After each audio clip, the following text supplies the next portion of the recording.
Shalom, selamat pagi, salam sejahtera di dalam Tuhan Yesus Kristus.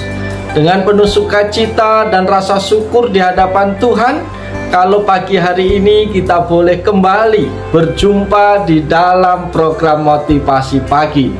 Kebenaran firman Tuhan yang hendak kita baca, kita renungkan bersama pada saat ini terambil di dalam kitab Imamat pasal 18 ayat yang keempat, yang berbunyi demikian: kamu harus lakukan peraturanku dan harus berpegang pada ketetapanku dengan hidup menurut semuanya itu. Akulah Tuhan Allahmu. Amin. Bapak, Ibu, Saudara yang dikasihi oleh Yesus Kristus, Musa mengajarkan agar umat Israel berpegang pada ketetapan Allah. Bagian firman Tuhan ini merupakan bagian dari perintah Allah kepada umat Israel untuk hidup dalam kekudusan dan tidak mengikuti praktek-praktek dosa yang umum dilakukan oleh bangsa-bangsa yang hidup di sekitar mereka. Ada berapa alasan mengapa umat Israel harus berpegang pada ketetapan Allah yang terdapat dalam Alkitab.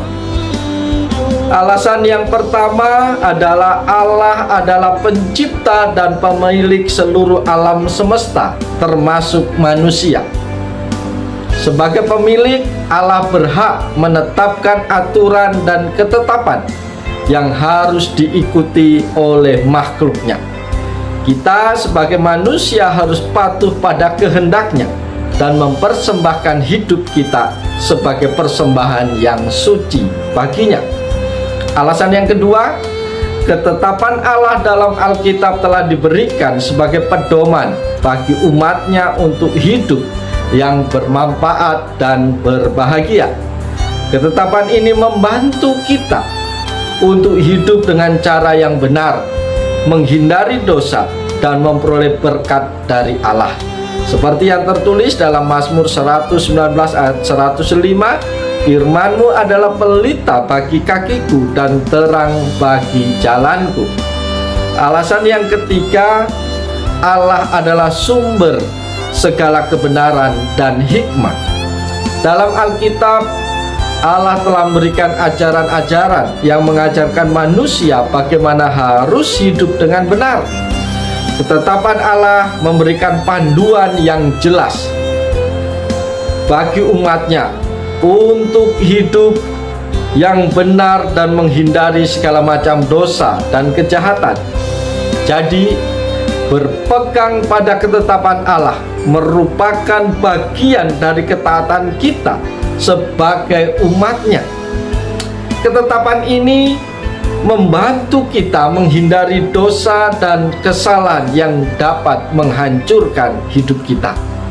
Bapak, Ibu, Saudara yang dikasihi Tuhan, itu 3 alasan mengapa kita harus mentaati, melakukan ketetapan Allah. Maka pada pagi hari yang indah ini, pertanyaan kita sekarang adalah bagaimana caranya agar kita mampu berpegang pada ketetapan Allah. Untuk dapat berpegang pada ketetapan Allah yang terdapat dalam firman Tuhan, ada beberapa hal yang dapat kita lakukan. Antara lain, yang pertama, kita harus mempelajari Alkitab dengan tekun dan berdoa secara teratur. Kita harus mengenal firman Allah dengan baik dan berkomunikasi dengan Tuhan melalui doa kita agar kita dapat memahami maksud dan tujuan Allah memberikan ketetapan. Yang kedua yang harus kita lakukan, kita harus mengikuti teladan Kristus. Kristus adalah teladan yang sempurna bagi kita untuk mengikuti ketetapan Allah. Dalam hidupnya, Kristus selalu taat pada kehendak Bapanya dan mempersembahkan hidupnya sebagai persembahan yang suci dan berkenan kepada Bapa. Yang ketiga, Bapak, Ibu, Saudara, yang harus kita lakukan, kita harus bersekutu dengan orang percaya yang dapat memberikan dukungan dan dorongan dalam menjalankan ketetapan Allah. Saudara-saudara di dalam Yesus Kristus, seorang Kristen yang saleh dan berpengalaman dapat membantu kita dalam memahami dan menjalankan ketetapan Allah dengan baik. Yang keempat yang harus kita lakukan adalah kita harus berjuang melawan godaan dosa yang datang setiap saat dalam hidup kita. Dalam hidup kita pasti akan ada godaan dan cobaan yang datang. Namun kita harus berjuang, berusaha keras untuk tetap taat pada ketetapan Allah dan menghindari, menjauhi, bahkan menanggalkan segala dosa dalam hidup kita. Yang kelima yang harus kita lakukan, Bapak Ibu Saudara kasih dalam Tuhan, kita harus mengakui kesalahan dan bertobat. Bapak Ibu Saudara yang dikasih dan yang diberkati oleh Yesus Kristus, kita semua pasti pernah melakukan kesalahan dan melanggar ketetapan Allah. Namun kita harus selalu siap mengakui kesalahan kita dan berkomitmen untuk mengambil keputusan bertobat dengan sungguh-sungguh agar kita dapat kembali berpegang pada ketetapan Allah, menjalankan ketetapan Allah dengan penuh sukacita dan kesadaran bahwa itu adalah yang terbaik untuk hidup kita. Para sahabat yang dikasihi oleh Yesus Kristus, ketika kita menjalankan ketetapan Allah dengan sukacita, kita akan merasakan kebahagiaan dan damai yang dapat kita temukan di dalam Tuhan. Dengan melakukan hal-hal di atas, kita dapat memperkuat iman kita dan berpegang pada ketetapan Allah yang telah diberikan melalui firman Tuhan. Karena itu, teruslah berpegang pada ketetapan Allah dan berjuanglah untuk melakukan ketetapan Allah dalam hidup tiap-tiap hari.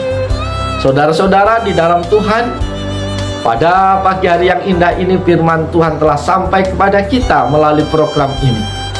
Mari kita sambut firman Tuhan dengan penuh sukacita. Jangan puas menjadi pendengar, tetapi jadilah pelaku-pelaku firman Tuhan yang setia. Mari kita hidup melakukan ketetapan-ketetapan Allah dalam hidup kita, dalam perilaku kita tiap-tiap hari. Maka yakin dan percayalah, hidupmu akan diberkati oleh Tuhan. Hidupmu bisa menjadi berkat bagi orang lain. Hidupmu bisa menjadi teladan yang baik bagi orang di sekitar kita. Melalui hidupmu, engkau akan mengubah keadaan di sekitarmu. Oleh sebab itu, melalui firman Tuhan ini, mari kita lebih semangat lagi. Kita termotivasi untuk melakukan apa saja yang Tuhan tetapkan, yang menjadi peraturan, yang menjadi perintah Tuhan melalui firman-Nya tiap-tiap hari. Maka kata Tuhan, yang berbahagia adalah setiap orang yang melakukan firman Tuhan dalam hidupnya tiap-tiap hari. Oleh sebab itu, para sahabat dikasihi Tuhan, mari kita jalani hari ini dengan penuh sukacita di dalam Tuhan. Mari kita berkomitmen untuk menjadi pelaku firman Tuhan dengan tetap berpegang pada perintah Tuhan, melakukan kehendak Tuhan sepanjang hari ini. Maka hidupmu akan penuh warna, dan warna itu membuat engkau bersukacita. Dan ketika engkau bersukacita, hidupmu akan menjadi berkat bagi orang-orang di sekitarmu. Selamat pagi, selamat beraktivitas. Tuhan Yesus siap menolong, Tuhan Yesus siap memberkati Bapak Ibu Saudara semua. Salam, haleluya, amin.